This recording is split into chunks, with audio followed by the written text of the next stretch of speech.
All right, so I am joined by a old-time friend and classmate from the U of M, Tomas. Tomas is a grad school, wrapping up his last year, getting his doctorate in physical therapy. So I just want to say welcome, and how about we start by just a little bit background information about yourself and what you do. How's it going, Mikey? Thanks for the invitation. I appreciate the chance of being here and speaking to you. So as you said, I'm finishing up my DPT doctorate at the University of Minnesota, currently grinding in the clinicals. Yes, sir. But a little bit more background. I'm an international student at the U. I was born and raised in a tiny country in Europe called Slovakia. Many people might remember Czechoslovakia when we used to be joined with Czech Republic. I was born and raised there. Had older brother that I used to follow. He was my role model, my idol, and he picked up basketball. So I picked up basketball too.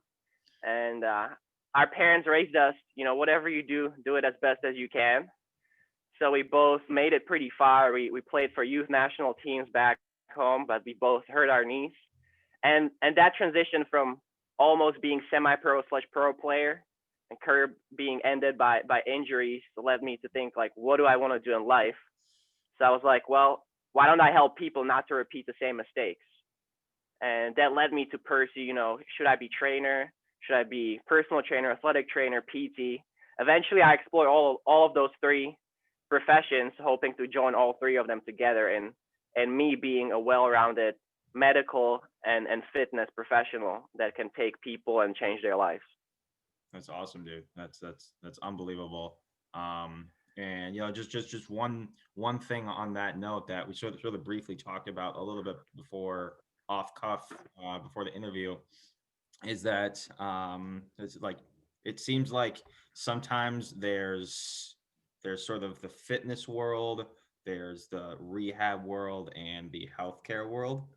And I feel like oftentimes these three worlds don't talk enough. They don't really have enough conversations. And why do you think it's so important to kind of fuse all three as one holistic, all encompassing uh, service? Well, it's super important because we need to realize that the patient, like oftentimes in medical world, they make a lot of effort to make it that way. They call it patient centered care, Hmm. where a bunch of individuals, professionals in their specialties in medical world, kind of communicate through their database system, through their notes about what they think is the best course for that person. Sometimes you call a different specialist, what's your opinion? So in medical world, it kind of already works that way. But what we're lacking is, as you mentioned, that medical world communicating to the world of professionals who are taking care of that individual once that individual is out of the hospital, out of the clinic. Right. Because in the medical building, we have amazing professionals, amazing facilities that can, run the diagnostics. They can let you know what's wrong. But usually the medical building, the hospital, is not the building when you do something about it. And that's where I feel, that's the biggest discrepancy because that's more like we are reactive care. That's where we're putting Right. our focus. That's where the majority of money goes. And then once you know what's wrong and you want to do something about it, the things you want to do about it are not covered by insurance. Exactly. So then you are stuck on your own. And it's not necessarily a bad thing that, it's not covered by insurance if everyone had enough money to afford it. But that's not the case. So you can't expect people who are working already two, three jobs to pick up the third or fourth to earn the extra money and at the same time create more time to do exercise and work on their nutrition. So it's like it's a vicious cycle, Yeah, man. and I don't know. It's gonna take people like us or a huge reform to change it to opposite direction and move towards preventative care. Absolutely. You just hit on a really good point that I wanna touch on, and that's just looking at the current model and structure of the way our healthcare system is set up, right? Like you just mentioned, it's basically set up in let's fix what's broken system, reactive care. And I think that one major issue that you alluded to is the it doesn't emphasize the importance of preventative care enough. So My question is like from someone who's going through it right now. Do you see more of a trend towards preventative care, or is there any sort of steps that we need to take to sort of readopt that model? That yeah, like we just opened a bottomless box of Yeah, conversations and topics that go into this, and we would need not only me but people from different industries to chip in their opinions to sure, of get the full picture. But course. speaking for myself, I don't see any change going to preventative medicine, especially not in the Western world. uh, I think it's really sad because even from the business perspective, if done well, I believe the preventative care could be a better profit making machine if you want to look at it that way. Yeah. Um, because please don't quote me on this. I'm not sure about the source of this, but recently I've heard that someone looked at the American spending of healthcare per capita. So what's the average number spent on American individuals throughout their lifetime on their healthcare? I don't remember the exact number, but the important thing was that about 60 to 70% of that money is being spent in the last 2 years of the life of an individual. Meaning that on average, we're trying to save life when it's too late and spending a lot of money using great facilities because insurance covers those procedures. And because insurance doesn't cover people like us, people don't get discounts to see trainers twice a week, so they prevent, not having those diseases. That's not being covered, so it's not popular. And only people who can truly afford it and find some individual who's doing it as a freelancer, those people get the benefit of of investing in themselves and working on preventative care. Hmm. Yeah. So I believe, if there's no reform, it's going to be people like you, people like me, who eventually have the education of PT or the medical education that if there's something going on, you can either treat it or navigate that person in a healthcare. Who's the person where you can resolve the issue and we can continue working. Uh, if that's going to be trend for next 5-10 years, but that means only people who can afford preventative care and who can afford people who invested in their education to be better, will get those services, which means we're just going to widen the health gap. The people who are already doing slightly better will be doing even better, and people who truly need help will not get it because it's too expensive. Yeah, man. It's a very unfortunate reality, but it is the reality, Mhm. and And so I would say we need to tackle it from both end of the spectrums. We need to create an environment for people like you and me who's done the work of educating themselves. Let's create them a pathway to create a small facility so it's easier to find clients. And on the other hand, we should also twist the system and create a 5-10 year plan. By 2030, we're 50% of our insurance money or medical spending will be on preventative care mm, and tackle it, bottom down strategy, but also, oh, that was opposite, top bottom and yep, bottom up strategy. So you meet at the middle. yep, for sure. Yeah, and I think it's really I guess ironic is the right word, that I'm not sure if there's a lot of research on this. You might know more than me because you're a little bit more well versed in the literature, but I'm sure I'm almost certain, just from a logical standpoint, the more that you invest in your health at an early age, the less you'll have to spend later down the line treating Mm-hmm. all of the issues and complications that you developed from not addressing it sooner. So it's like, I mean, like you will have to invest in your health either way, whether that be eating healthy, spending more on groceries, working out, paying for like whatever that might be, or you'll have to pay for it down the line when stuff is already starting to break down. So it's like Exactly. you have to choose what you want there.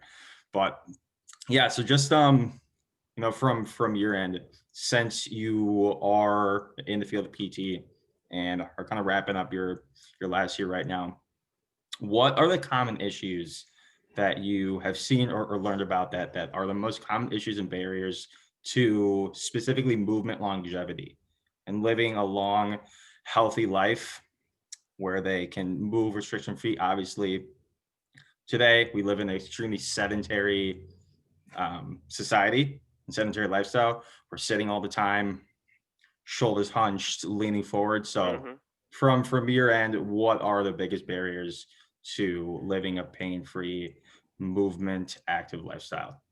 Great question. Also very loaded. So Very, very let's loaded. take it piece by piece. If I was talking to clients and just speaking generally, what I've experienced, the biggest issue is our Western culture and the culture and the ideology that our culture holds influences our behaviors way more than we think.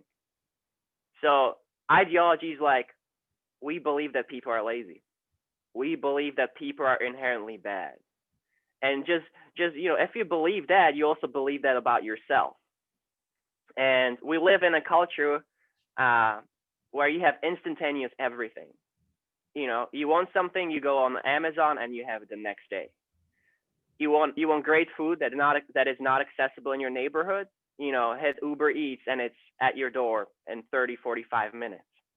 So we are conditioned by our society and how we live that you don't have to put a constant effort into something. That it's just one-time investment and it comes back. And unfortunately, the truly meaningful things in life don't work that way. And we are forgetting that. We are forgetting to find pleasure in the small things.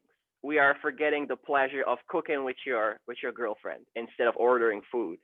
We're forgetting the fun of let's go for a walk with my dog and leave the phone. Like be with the dog, have fun, try to see the world how the dog sees it on the walk. Go to the gym for 20 minutes a day.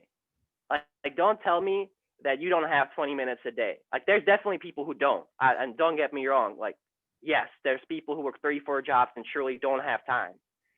But majority of people who complain like, oh, I want to be 10 pounds lighter. You can afford not to watch one Netflix show and go for a walk.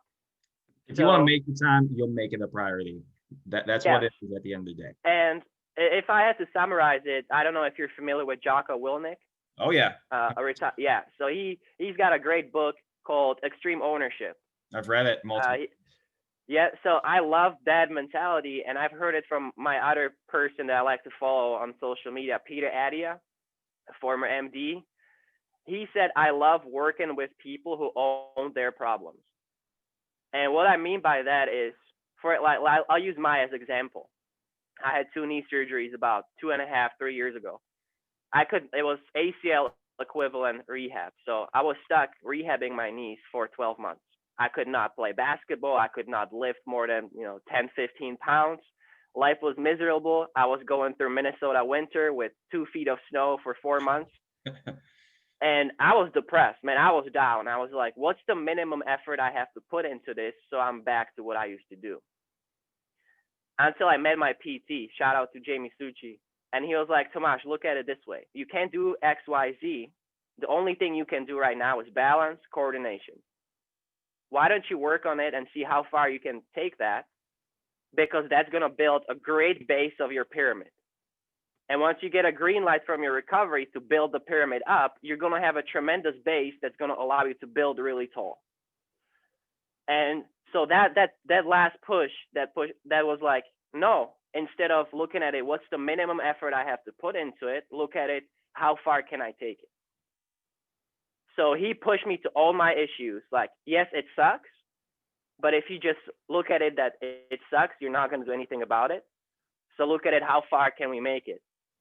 And eventually I'm doing crazy. Like my balance is 100% way better than before. I can do squat on a physio ball. And I realized that it's about, it doesn't matter what problem you have. It's about making that first step, either doing it on your own or finding a professional like you or myself that is going to take you on that journey. But that person who is willing to do that initial push, like I'm going to own my problem and I'm going to do something about it. That's the 80% of success. Because once you make that first step and you have someone next to you, whether it's your neighbor that goes with the run with you or a trainer or a PT, then it's easier to keep going once you already have that initial push. Yeah, you just hit the hammer on the nail, dude. We can end it right here. No, you just hit on some really good points. You definitely hit on the accountability piece, which is I think something that a lot of people are lacking. And just like you said, just like having, I think one of the major reasons why people fall off with anything with adherence, whether it be an exercise program, PT, you name it, is it's not, yes, there's a knowledge gap. There might be a lack of information of like, in terms of training, what to do, how should I structure the programming, things like that. But it's not, just from a health and fitness standpoint, it's not really so much that there's a lack of information. They don't know what to do. It's a lack of implementation. They don't Hmm. know, they don't have the accountability, and they don't know how to make it fit around them and their lifestyle in a way that's actually sustainable long term, rather than just hopping on like a super quick 30-day challenge or a fat Hmm. diet. It's like, okay, great, like you're on this diet, that's wonderful. What happens when you're off the diet? Like what happens like when the Weight Watchers is over, when that program is, Yes, you know that's a big issue. And there's a great book about it called Unplugged by Andy Galpin and one of his friends. And it talks about, the SMART goals, yep. specific, measurable, and all of that. Yeah, we learned about that in sports psychology, all that. Yeah. To be honest, I don't know about, like, I don't have a huge experience with PT yet. This is my just second rotation, but I've been a trainer for 3 years. I never used them. Why? Me either. Because, I mean, for some people it definitely works. You have, is the person number driven? Then it's gonna work. If the person is just chasing numbers, like I want to be this heavy, I want to have this fat percentage, you're not gonna get them to intrinsic motivation. No, it's just gonna be extrinsic numbers. I have to chase numbers, but actually, there's not many people like that. Because if you're a good trainer and you get a person with extrinsic motivation, they're gonna love your workout so much that they're gonna come back because they like them, not because they're achieving your goal. Exactly. So I actually always try to create an environment in which people have fun, but I still push them a lot.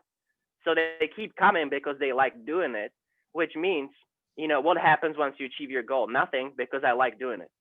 So I'm just going to keep doing it.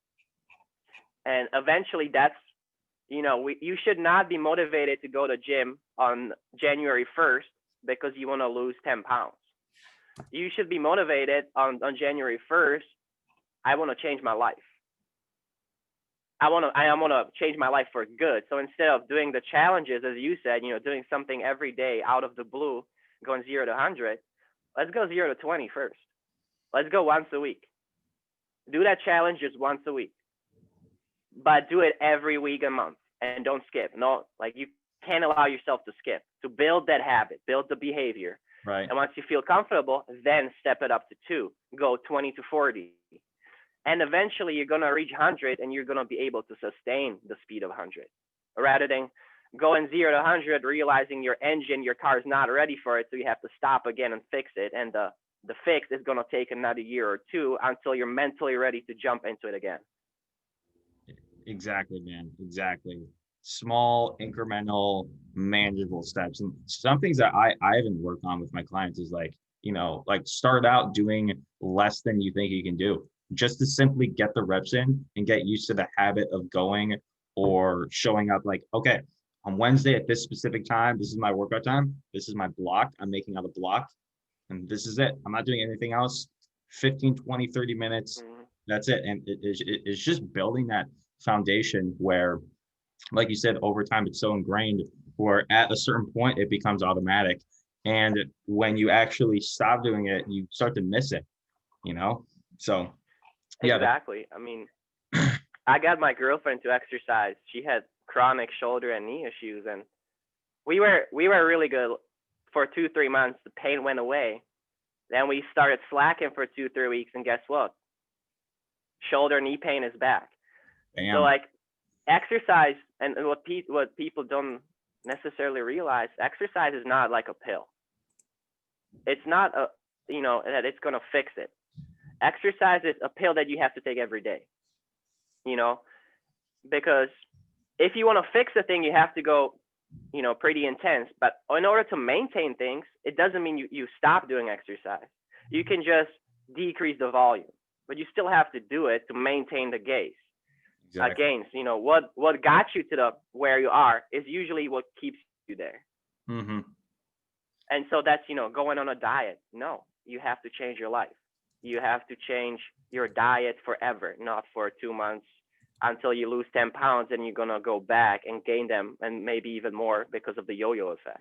Exactly. And I like that's a whole separate can of worms. But yeah, I mean, it's really just about making those micro adjustments, like in your lifestyle on like something that suits you. But uh, from my experience too, like I'm not sure if you knew this, but I had some pretty severe chronic pain in college too. Like I had some really bad like wrist issues. I had a herniated disc, and for better for worse, I was told to just kind of lay off for a while, which I'm sure was sound advice. But for me personally, like the less I move, the worse my pain gets, and that's a general theme and trend throughout most people I talk to, most clients, and just human beings in general. We're designed to move. We need to move frequently throughout the day, and if we don't, shit starts to hurt. That's just Oh the way yeah, it is, you know? and there's a very easy explanation for it. And in many PT clinics or around the fitness facilities, you'll hear motion is lotion, Yep. and that's so true. And if you for people who are more mechanically educated or like people who understand mechanics, when you have a mechanical joint where there's a lot of friction, what do? You have to lubricate it so it doesn't. So you increase the longevity of that machine so it doesn't break down. Essentially we are machines. So you have to take care of your joints in a certain way, and how to do it. We have WD-40 in our bodies as well for our joints. It's called synovial fluid. And the stimulus to release that lubricant in our joints is movement. So even if you have arthritis, you have to move in order not to make it worse. Because if you don't move that joint, what's going to happen? That WD-40 is going to turn into that ugly black pus, which is going to make movement even worse. So for people who struggle with arthritis or some, degenerative issues, not doing anything is just going to speed up your issues and speed up your downfall of functionality. Yep. Which means you have to find activity, whether it's walking, biking, something that does not hurt or creates a tolerable pain, and keep doing it. You don't have to, lift 300 pounds. You just have to go for a walk, 5-minute bike ride every day, a rowing machine, 10 minutes a day, whatever it is that doesn't hurt, but you got to do it every day. Awesome. Just one last question here before we start wrapping up. Since you and I, we've both dealt with injuries, we both kind of understand the psychological toll that can play on a person. As someone who's been through an injury yourself, what would you say to someone who's maybe struggling with whether that be arthritis, knee pain, shoulder pain, joint pain, and is limited in the amount of stuff that they can do and just feels a little lost at where to turn or what to do? That's a loaded question too, Obviously, and it would really depend on the individual. yeah, and the injury too, of course. So, yes, generally I like. I'll go on a little tangent and I'll come back to it. Okay. So Andy Galpin had a podcast in which he talked, how to efficiently work with people, and he kind of said that there's 3 categories of clients: fitness or medical, and he said it's either baker, cook, or chef.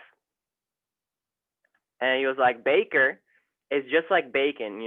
Everything has to be precise. Everything has to be at certain order, because if you mix up the order, it's not going to turn the way it should be. So bakers are the people who require every single detail. You have to prescribe, what exercise, number of reps, number of sets, how many seconds you're pausing, and they just want to have everything laid out. So for a person like that, you would have to have very specific guidelines for them. For for a person who is more identifies as a cook, that person doesn't necessarily require everything. Just do this exercise, uh, and choose your own way that's challenging. Do at least this many reps, and that person is going to follow because they already have a good idea about kind of what they're doing, but they don't have enough knowledge to experiment and create their workout plan on their own. And then you have a chef who's able to do it on their own. They just need, a little push. So on Monday, hit these 3 muscle groups and go power focus. And they're going to know you're going like a lot of sets with a low number of reps and really explosively. So you have to know who you're working with. You got to know your client. But generally, I would say don't try to erase whatever that issue is. Try to own it. I have arthritis, and okay, accept it. I have arthritis. Don't try to be, I used to lift, so I'm going to lift my entire life. I used to do this, so I'm going to stick with that. And who cares whether I have arthritis? There is no shame in changing because of your diagnosis. I no longer lift heavy because of my joint issues. And it took me a year to get over it. And, there's other ways to get stronger and bigger rather than lifting heavy. So really just owning your issue and accepting it as it is and do something about it, and not necessarily, go out there and do it on your own. Go get a trainer for 2 months, just 2 months, learn some exercises and do them on your own. It doesn't mean you have to be dependent on some individual to give you exercises. So really just own it and go do something about it and start small. Wise words from a wise man. Thank you so much for the time, Tomas. I'll let you get back to it.